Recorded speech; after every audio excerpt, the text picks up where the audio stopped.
Got some extra copper lying around. Well, I'll show you the best place to go scrap it here in Dallas, Texas. Let's go. The spot right here, Action Metals.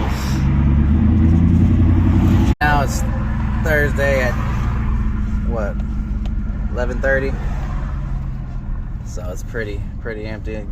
Good time to come. Just pull up for your, copper, aluminum, brass, any precious metals right here, and no way up. They're over here chilling. They told me they'll be here in a second. So there it is on the scale right there. I don't know what it says. 18 pounds.